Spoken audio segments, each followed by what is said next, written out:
All right, we now welcome in Louisville head coach Pat Kelsey to Inside College Basketball Now with Jon Rothstein. And Pat, welcome. Where's the vacation spot for the Kelseys in the summer of 2025? So I could tell you, but I'd have to kill you. We're, we jump down to Charleston every once in a while just because we were there for several times. My kids have a bunch of friends and stuff like that, and we have friends down there. So that's about the closest thing we get to a vacation. What was it like coaching in Charleston when you were essentially in a vacation destination as your main place of residence? I always wondered that growing up when I talked to people that lived on the beach somewhere or lived in Florida or we always went to South Carolina beaches growing up. We always went to Hilton Head, and I always wondered what it would like to be actually live there. But when that's your place of residence and that's where you work, you don't quite look at it the same way. I told somebody one time we were there 3 years, and I think I went to the beach twice. No surprise there, Pat, with the way that you work. And obviously that work ethic has led to great success. You've been the head coach here at your last 3 jobs. You've taken 3 schools to the NCAA tournament. As you reflect, why do you think you've been successful as a head coach? I surround myself with great people, with smart people, hardworking people, like-minded people, guys that make up for my weaknesses and accentuate my strengths. So if I had to pick one thing, it's the fact that I feel like I do a good job of making sure I have great people around me. I think I have the best staff in the country. Now, you're a huge culture guy. You always talk when you break a huddle about having the best culture in America. I'm curious, who taught Pat Kelsey how to teach culture?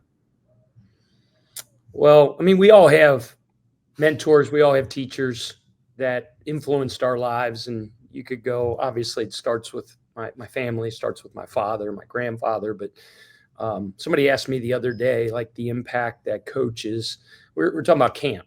And I remember the lectures at camp. I remember 5-star. I remember going to Pete Gillen Xavier camp way back in the day when I was a kid. My football coaches, my knothole coaches, influential men in my life that have helped shape me into who I am today. In terms of that motto of trying to have the number one culture in the country, I stole that from Coach Wright, Jay Wright. Somebody asked him after winning multiple national championships if the goal was to win a national championship again. And he said, our goal is simply to fight every single day to try to have the best culture in the country. And all that is just a consistent approach to excellence in the process. You hear the word process so much, but when that happens, the good results, the results that you want, usually take care of themselves. And that obviously has led to a quick change with really everything around Louisville's program since you were hired. From your perspective, how have you flipped this program so quickly? Well, in today's day and age, you kind of have to. It used to be where you could take over a job and you'd have a couple of years, you'd have some runway in front of you. But, today's day and age, with the transfer portal, people complain about it so much, and but it giveth and it taketh away, I guess, a little bit. And we all lose guys to the transfer portal from time to time, but you're able to kind of restock and reload your roster. We had 0 players on our roster a week after the press conference last year, and we were able to put together a championship caliber team. And I just think that's kind of the new thing. And it was great to see. It was awesome to see in the city, kind of the new energy, the renewed energy, I should say, because this is one of the best college sports cities, if not the best college sports city in America. And, Pat, I remember early last season, you were out on campus getting people riled up because your program hosted a marquee opponent early in the year in Tennessee, and you were fired up for that game. You were obviously trying to get everybody excited in the community. Tennessee comes to the KFC Yum Center and beats you pretty convincingly. And sometimes tough situations can be the incubators of a great turnaround. How much did that loss serve as a springboard to get your team headed in the other direction? Yeah, you put it very kindly that they beat us pretty convincingly. I think they tore our face off. They beat the living crap out of us. It's well documented that several interviews I talked about how that was a great turning point for us. And obviously we're playing against a Hall of Fame coach, just the physicality and the tenacity that they played with that day.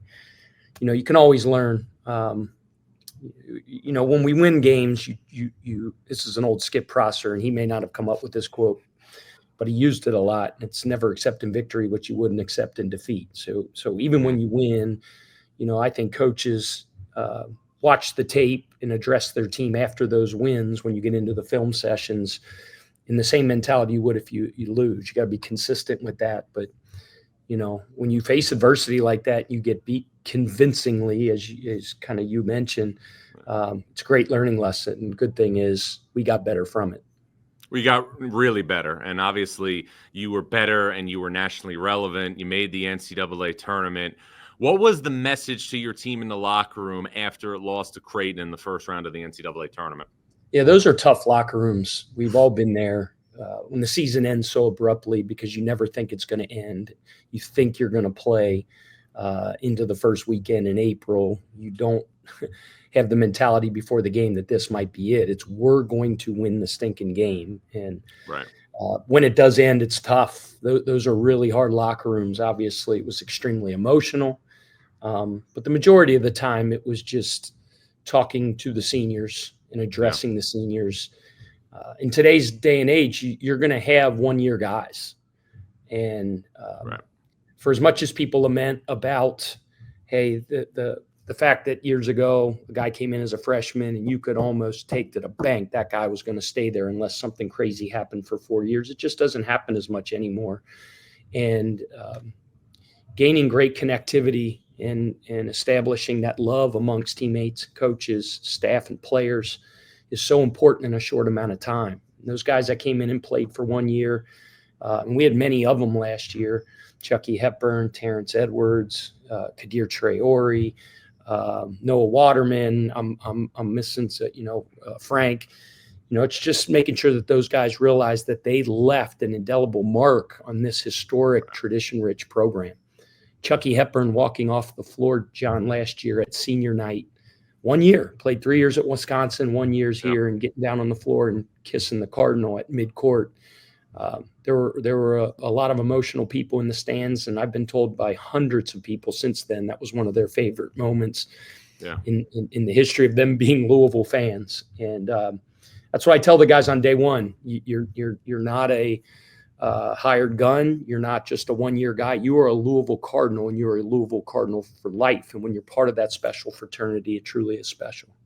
And you're going to obviously start now your second year as head coach and leader of this special fraternity. What's the biggest thing that Pat Kelsey knows now about being Louisville's head coach that he didn't know prior to taking the job?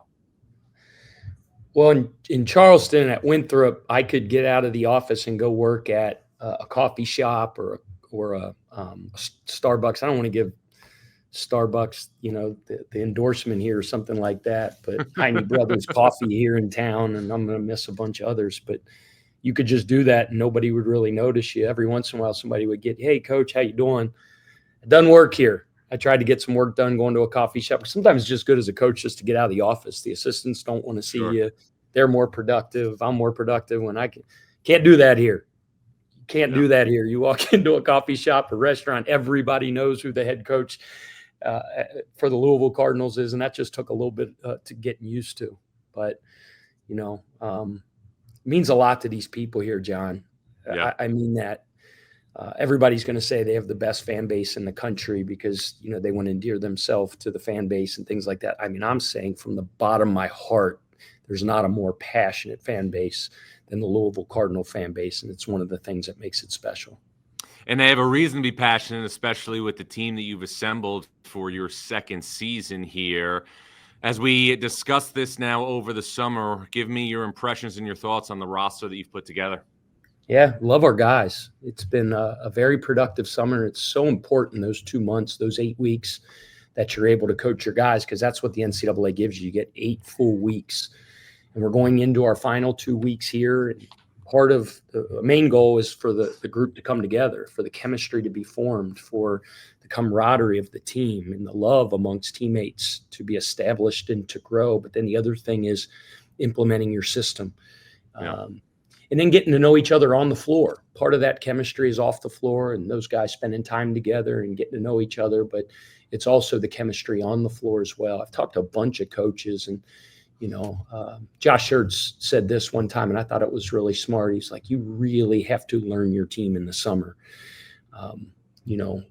In addition to the drill work and in addition to the implementation of our system on both ends of the floor, it's letting them play 5-on-5, and really finding out the strengths and weaknesses and those type of things. So we've done a lot of that. But I love where we're at. We got to have a great 2 more weeks before we get a little bit of a break and the guys come back for the fall. And, in the ball never stops bouncing. And Coach Prosser, you say all the time, if you listen close at night, even though it's July, you can hear that ball starting to bounce. And I know this city, you is a college basketball junkie. Can't wait for that ball to go up the air in November. No, definitely not. And obviously, when Louisville is relevant nationally, it makes college basketball amplified to a different level. And you can't be, obviously, a team that's a deep threat to go far in the NCAA tournament without capable point guard play. And you're bringing in a lead guard in highly touted freshman Mikel Brown, who should be one of the top newcomers in college basketball. If there was one player, past or present, that Mikel Brown most reminded Pat Kelsey of, who would it be? Yeah, I just don't like to get into that comparison stuff. I don't. Mikel Brown's Mikel Brown. And you're right. He's a special young man, comes from a special family. He's got natural God-given talents, both mentally and physically from a basketball standpoint. But he's been coached up at a really high level. He's got a great temperament. He's very mature. And he's got old dudes around him. We have a very mature team with a ton of experience. Because, point guard position is very, very difficult. They talk about the quarterback position in football, how difficult that is. Well, the point guard is the quarterback of in basketball. And, to have grown men around him that have so much experience is going to be able to give him some cushion as he continues to progress. Well, you mentioned the grown men he has around him. Just in terms of your perimeter, 3 of the guys that you brought in, Ryan Conwell, Isaac McKneely, and Adrian Wooley, transfers from Xavier, Virginia, and Kennesaw State, respectively. Those 3 players combined to make 273 three-point shots last season. How much could that type of spacing obviously open things up for Mikel Brown at the point? Yeah, we can't forget about Kobe Rogers, too. Kobe is played for us at Charleston and comes here and brings great experience and leadership as well. We love our backcourt play. You mentioned those 3 guys.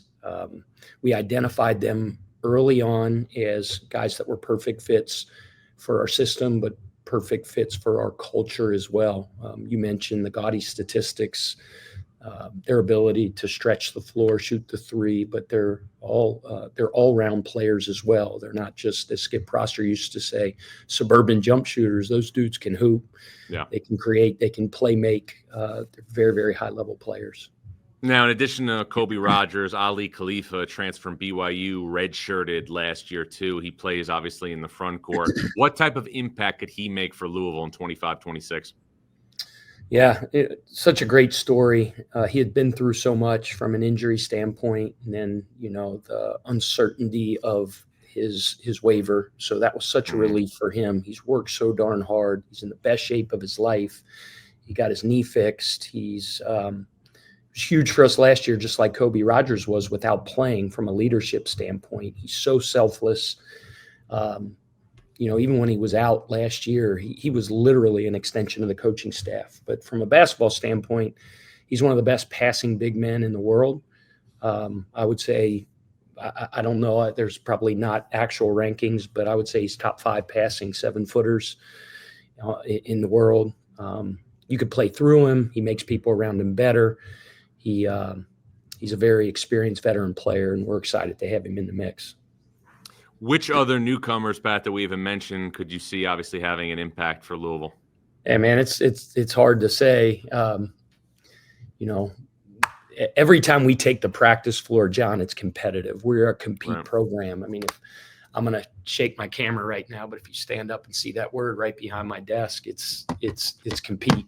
Yep. So as we move forward, here we are, getting toward late July, and come back for our preseason practices.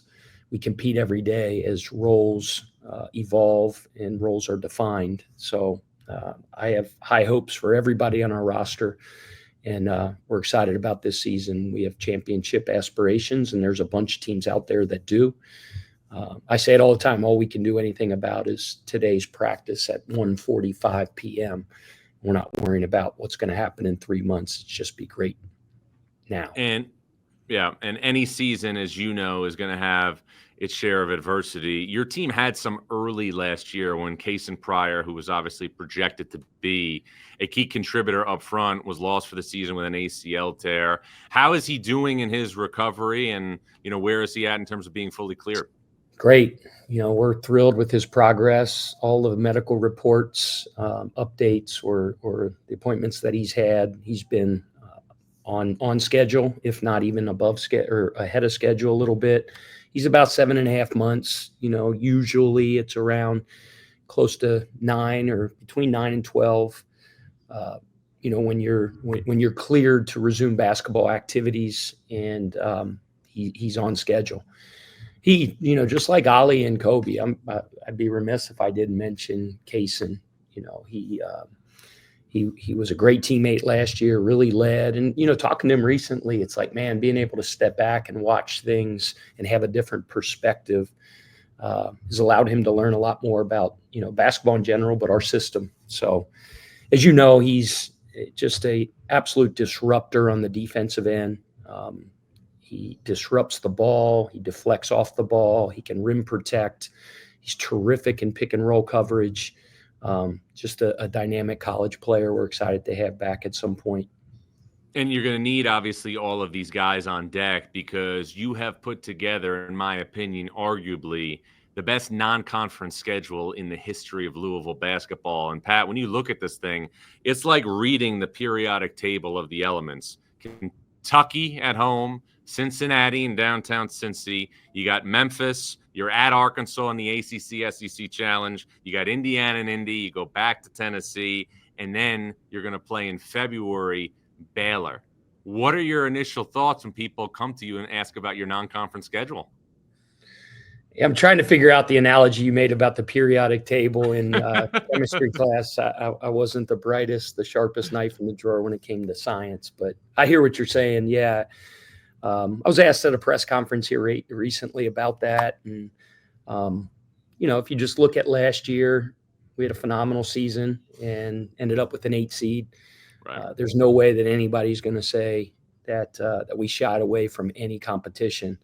So, the hope is that maybe we get to the end of the year and go, that was the dumbest thing I ever did. But the hope is that it puts us in a better position for the best possible seeding when it comes to March, and to be able to make a run in the tournament. Pat, one of the things, though, that I think is really unique about your schedule is there's rekindling of some serious rivalries for Louisville basketball in its history. Cincinnati and Memphis were rivals when Louisville was in the old Conference USA, which was a terrific time in Louisville basketball. How much was rekindling these old rivalries part of what you wanted to accomplish with your non-conference schedule? It wasn't number one priority, but it was a factor in it a little bit. I mentioned what a historic and tradition-rich program this is. I like it in a lot of ways to kind of how many generations fandom goes back in my hometown of Cincinnati, of the Cincinnati Reds. Generations, and you kind of mark times in your life in special momentous occasions with World Series and playoff runs. People do the same thing here in Louisville. It's crazy. When you meet them on the street, they'll tell you how long they've been a fan, the first game they went to, who they were with, where they sat in famed Freedom Hall. And you heard so much from people when they come up, and it's a very knowledgeable fan base. Like they're Yeah. going to tell you how they feel. They're going to let you know what they think about your pick and roll coverage. So we got a lot of insight as to how cool it would be to bring back some of those rivalries. And it just kind of worked out that way. But it's good. The old Metro Conference and the heyday of the great Denny Crum, and to play some of those rivals again, I think has our fan base pretty excited. And no bigger rival for Louisville exists than the one down the road in Kentucky. That game is going to be earlier this year on November 11th at the KFC Yum Center. Why is playing Kentucky-Louisville earlier maybe a positive instead of a negative for college basketball? Well, first of all, it's just kind of the way it worked out. I think if everybody had their druthers, it wouldn't be that early in the season, but scheduling is difficult. I always liken it to putting a square peg in a round hole, getting dates to work with different teams. And obviously that's a huge game in the state of Kentucky, and you got to find a place for it. It just worked out that way this year. When you mention what's the positive of it? If you polled our fan base, probably on both sides, it sounds like it would be about 99.9. There are no positives. Play it later. But it's a big game, and I think it's an exciting thing for college basketball early on to kind of to get it going a little bit. That's something that's going to be circled on every college basketball fans' schedule early on, and it'll get things off to a great start. One of the figures that was obviously prominent in the Kentucky-Louisville game for years because he coached at two places was Rick Pitino. And you have openly talked about your reverence for Coach Pitino and how he's welcome back in the 502 anytime as long as you're the head coach. I know there was some discussions in the spring about potentially Louisville playing St. John's, but I'm curious from your perspective, Pat. You have been a tremendous steward already of Louisville's program. I know that things did not end well with Louisville and Coach Pitino, but what would welcoming him back to the KFC Yum Center be something that you'd like to accomplish during your time as head coach? Yeah, when you say something like, hey, he's welcome, Coach Kelsey says he's welcome back anytime, I don't have to welcome the great Rick Pitino back. This is his town, right? I mean, he can come back anytime he wants, and we would love to have him back. I think on most college basketball, what do you call it? Mount Rushmores. Coach Pitino has always been up there, but like since this,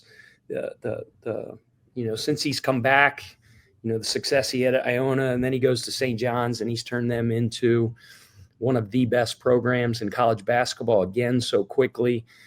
If there was any question from any college basketball fan, whether he's on the Mount Rushmore or not, like that's done. Like he might be the best in the history of college basketball. So just to know that sometimes I think about it, like I'm sitting here in this office and I have the same office as the great Rick Pitino. It's humbling. And, this is to get him back here at some point would be one of the coolest things, I think, in the history of Louisville basketball. Well, we will look forward to that, obviously, when it comes down the road in the future. But now we got to focus on the present. Pat, how does the ACC improve this season? Yeah, I don't think there's any question the ACC is going to get better. It's funny, like with so much turnover on every roster in the country, regardless of the conference, it's always kind of wait and see. Sometimes somebody that's picked toward the bottom of the conference get some transfers, make a huge impact, and then you get into December, January. Similar to us last year.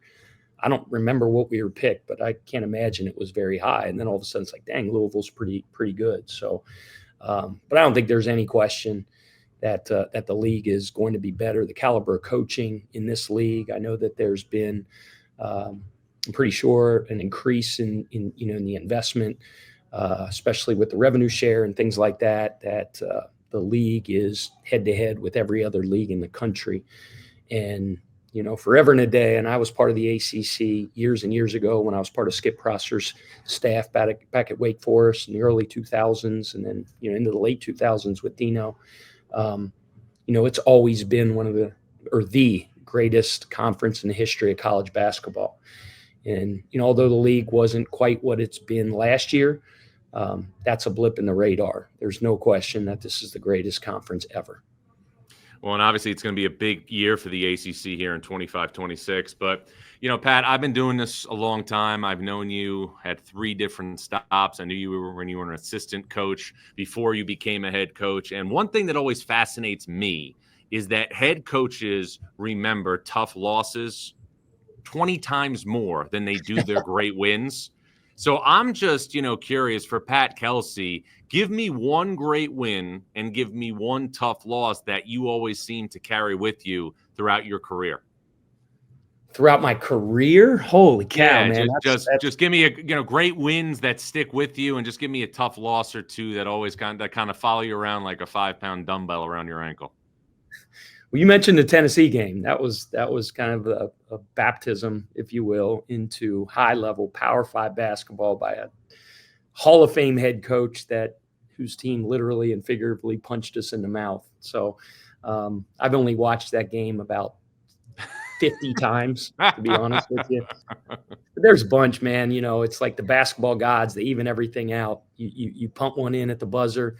I forget what year it was, but High Point was phenomenal in our league with the player of the year. And we were playing on whatever it was, ESPNU, and Andre Smith, I want to say it was 2014 or 15, made about a 50-footer at the buzzer to send us to the conference championship that year. And I'll never forget that one. That was an unbelievable win. Well, the Tennessee game is obviously going to be another game that we will keep an eye on for Louisville this year, because you go back to Knoxville in December to take them on. So that, that story is not finished yet with you and the Volunteers. That'll be another big game in your conference schedule. Pat, let's wrap with this. You flipped Louisville's program. Louisville's, again, nationally relevant. You want to take the next step this season. What has to happen for Louisville to win an ACC regular season title and be a high seed in the 2026 NCAA tournament? Yeah, this is my standard answer, and it's boring as heck, but it's about this practice being the best practice in the history of Louisville basketball today at 145. Literally, that's what we worry about. I know the gauntlet that's coming in front of us with our non-conference schedule. I know the league is going to be better. I know March is coming, but literally we try to stay where our feet are planted, and bettering our culture today, bettering our scheme in terms of our basketball X's and O's, and just having a phenomenal day today. And then we stack them. We just stack them over and over and over and over again. And that's always been our approach, and that's what's going to be our approach. So I'll let you know about 340 or so how that went. Well, Pat, it's going to be a lot of fun to cover. Appreciate a couple minutes. Know how busy you are. Have a great rest of the summer. And as always, look forward to staying connected along the way. Okay, John, thanks. You got it. That's Louisville head coach Pat Kelsey. I'm Jon Rothstein, and this is Inside College Basketball Now.